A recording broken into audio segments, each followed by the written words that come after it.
Hello. Welcome back. It is another Sunday, which means it is another One Piece day. Alright, chapter 1067.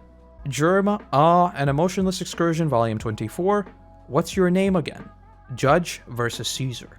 Yeah, well, this little partnership is definitely going to be interesting, right? I feel like this is going to be something very bad. Especially with like the final war and everything like that. Judge plus Caesar seems like trouble is afoot. We'll see what happens with this though, because I imagine it's going to be very relevant. Alright, let's get into it. What happened to your head? You're supposed to have a big, huge head like a light bulb. Oh, I really let it grow too long, so I cut it. I like the little illustration. Real head. And Luffy's in the background just floating. Brilliant. The stories always said you had a large head. It was like a hot air balloon. Oh, I've got the brain fruit. I can store all kinds of knowledge without limits of any kinds. But my brain... Well, okay. His brain literally grows as he accumulates knowledge. It gives my preternaturally gifted mind an infinite data bank. Oh, okay, so he's a genius by default. So it's not like he's a genius because of his fruit. His fruit just gives him infinite memory. But isn't that like a massive nerf? Because if you literally remember everything, right? You remember everything in crystal clarity. Wouldn't your brain just grow as you just went around your day? Right? You're like, okay, 3 p.m. I'm eating an apple. 3:12 p.m. I am walking up the 7th stair. 3:14 p.m. I take a sip of water. That seems like a massive nerf. I don't know if I'd want that. The Nomi. Is that what his fruit is in Japanese? Oh, it's a pun, isn't it? It's a pun that gets lost. And thanks to that, I have the world's largest brain, which continues growing to this day. That's amazing. Are you good at medicine too, Dr. Vegapunk? Of course. And yeah, this is what... I think one of you actually said that last time, right? This apple top is an antenna. That makes sense. Thanks to this antenna, I can connect it with... Okay. Okay, you know what? I think I know what's going on here. Think about it from the writing perspective. A brain fruit didn't need to make your head grow. Purely from the writing perspective. That is a deliberate nerf. Which is why he cut his head off. Which is why he's using a wireless connection, which can be interrupted. I think that's what we're going to see here. I think the 5 Elder Clowns may not be as 5 Elder Clowns after all. Even at a distance, there's no issue at all. I feel like that's what's going on here. Is CP0 going to put that to use? I think so. I think the way they're going to basically defeat Vegapunk, or at least stop him, is just by like EMPing the entire thing, right? Assuming that it works, as technology does in the real world, right? So you just have some sort of EMP that knocks out his stuff, and if he literally can't access his brain, well yeah, it's pretty GG. Once every day they synchronize their experiences and knowledge with Punk records. Because their personalities and duties are distinct, each one's experiences are worthwhile and unique. If everyone in the world had the ability to access my brain, then all of humanity would have said, does he want to create a hive mind? And to take it one step further, if all humanity could mutually update Punk records on a regular basis, we could create an entire sea of knowledge that even surpasses my vast intellect. Question. This needs a nerf. This needs a nerf. Vegapunk invalidates Chopper, he invalidates Frankie, and he invalidates Robin. Literally, his existence invalidates 3 of the Straw Hats. That's interesting, okay. He's not a genius. He's a genius who knows everything there is to know. Won't you have issues in ideology? Gets inserted on top of everything else? That's an interesting point to bring up. First son of the sea, that's a very smart question to be asking, but science will never advance if you spend all your time worrying about it. Oh, okay, so he's your typical scientist who basically has an infinite IQ, but his EQ is sort of yikes, and he doesn't see the human side of all of it. Okay, makes sense. But that's just your problem, isn't it, Vegapunk? Oh, okay, here we go. Your endless quest for scientific knowledge with no... Okay, she's literally saying what I just said.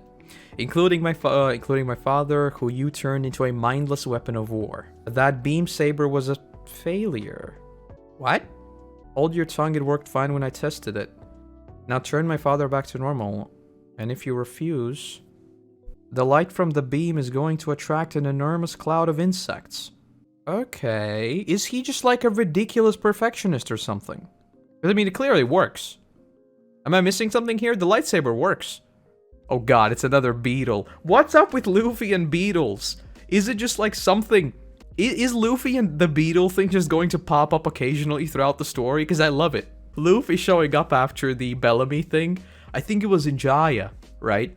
Him just showing up with the beetle is still one of my favorite moments in the entire story, like seriously. I love the beetle thing so much. Can't blame Bonney for wanting to kill me. It's a good thing the weapon she grabbed happened to be a failure. Speaking of which, I understand that you folks were recently in Wano. Is it true that there was a second dragon in addition to Kaido? Then he must have eaten the failed devil fruit that I left behind in Punk Hazard. That was an attempt to make a man-made devil fruit. I spent 20 years and an exorbitant research budget. Okay, so, yeah. He looked like Kaido, he was big and strong, able to breathe fire and everything. He's the guardian deity of Wano now. Okay, yeah, so it's the color. Is this another natural nerf to him?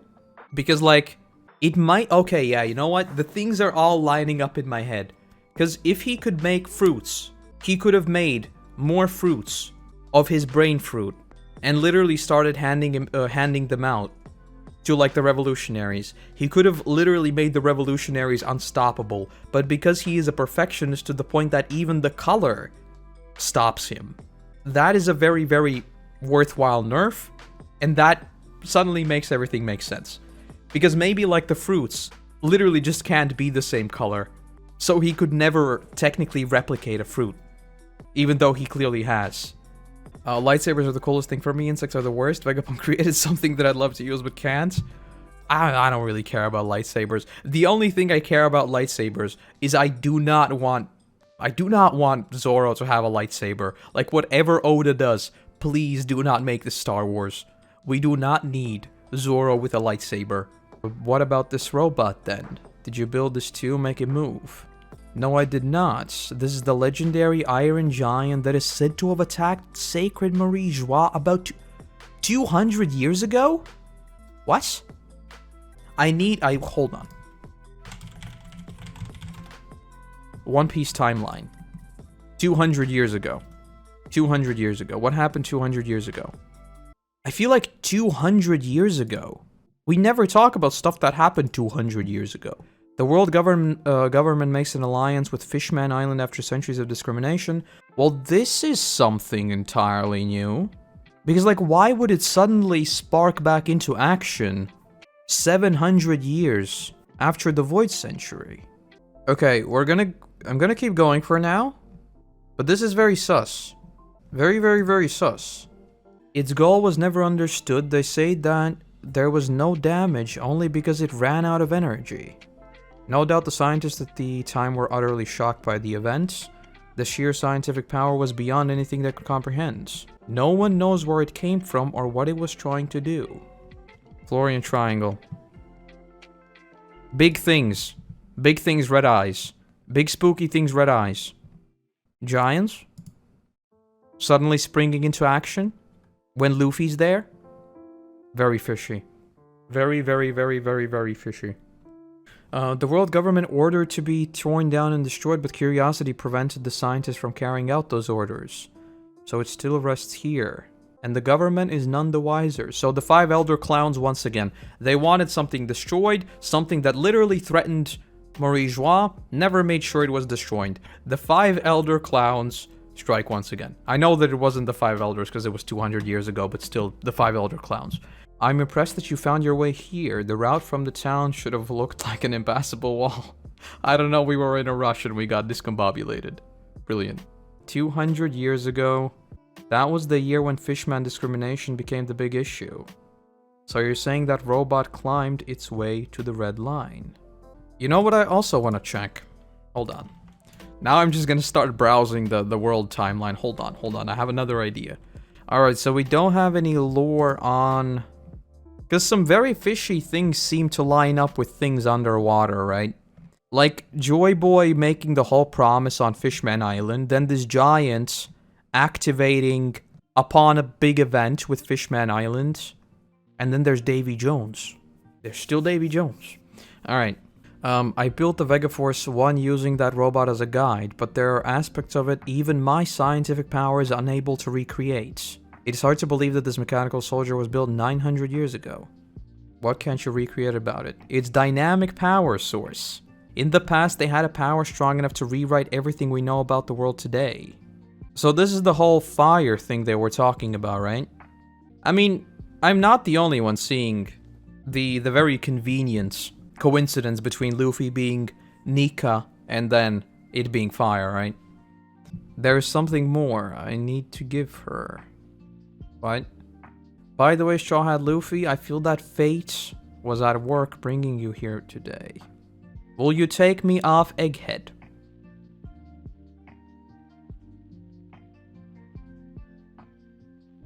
There's no way he's going off of Egghead. Literally no way. Though actually, he might do. Because if he goes off of Egghead, he's just a plain old genius. And what if he's a genius with no memory? What if the whole "my time is coming to an end" is about him leaving Egghead, and therefore leaving, like, his memories behind? He's just gonna be a wandering genius. Question is, how useful is a genius with zero memory whatsoever? Because I mean, like I said before, right? And even more so now, if he comes with the crew, we literally don't need like 3 members anymore. It's not that we don't want them, right? Especially like Robin. You know that Robin's one of my favorite Straw Hats. But I'm sorry, Robin.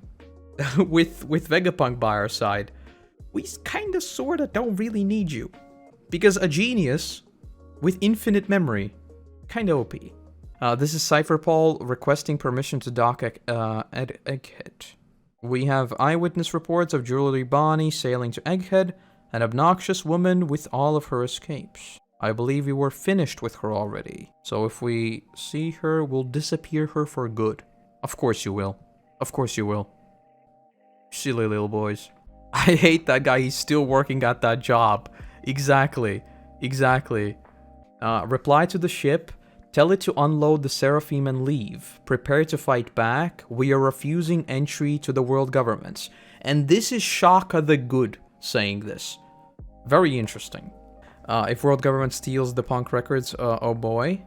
I would assume that if he is serious about leaving, he would make sure that that's either 1, impossible, or 2, I don't know, destroying it? Probably not, because I mean, he's a scientist, right? He wouldn't want to destroy his research. That's like your #1 big no-no. I just don't see Vegapunk going with them, is what I'm saying. But now I'm wondering about the ancient weapon, literally sitting under Wano. Isn't he just gonna mention that? He was literally just talking about Wano. The presence of Vegapunk just breaks everything in my mind. Is it confirmed that he can read the poneglyph? I don't see why he couldn't. I mean, think about it. Robin learned to read the poneglyphs in Okura. He literally got all of Okura's knowledge, didn't he? Like, literally all of it. I don't see how CP0 is a threat. It's like the police trying to arrest Tony. I've said this a million times. I think CP0... I mean, that's why I started calling them the 5 Elder Clowns, right? And it's not just CP0. It's the fact that they brought a Seraphim with him, which is literally like a sleeper agent working for Vegapunk.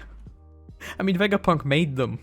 I'm telling you, like, this whole thing is so confusing that there just has to be something that is missing.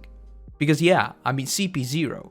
And again, I still haven't read the cover story, but apparently CP0 has already failed one more time, like after Luffy already defeated them once, when they were CP9. So, I don't know what's going on here anymore. Dragon, Kuma's acting strange. We're still repairing you. Kuma, what happened? Does the Navy still have control over him? Oh, hold on. Hold on. Where are you going, Kuma? He shouldn't be fully mobile yet. He's not supposed to have a will of his own anymore. What's wrong with you, Kuma? Where are you going? You have to stay here. We're only getting started. This is where our revolution really begins. Alright. I don't know if this is completely off base, but is Kuma connected to Punk Records? Because it seems like your immediate, at least my immediate reaction, is that he knows about Bonney, right? And this is why he's reacting. So could he be connected to Punk Records? And could he be somehow siphoning information from them? I don't know. This is really, really, really weird. Because then that brings up the question, right? I just said that maybe if he leaves Egghead, he's not gonna have access to his information anymore. But then that would imply that no, it can't be that Kuma is connected, right? This is where Revolution Only Begins seems to be meta commentary to say Dragon will finally do something. Kinda doubt it. Kinda doubt it. I feel like Dragon is gonna make a move in about let's say 100 chapters. Let's say 100 chapters. Because, you know, we need to get everyone else together first. Vegapunk obviously agrees with Dragon's worldview. With his amount of knowledge, and if he's seriously just concerned about progressing research, wouldn't he be like all for taking down the world government that is in many ways curbing research? And they literally stopped research from 900 years ago that was more advanced than anything he has? And if that is the case, he literally made all the Seraphims.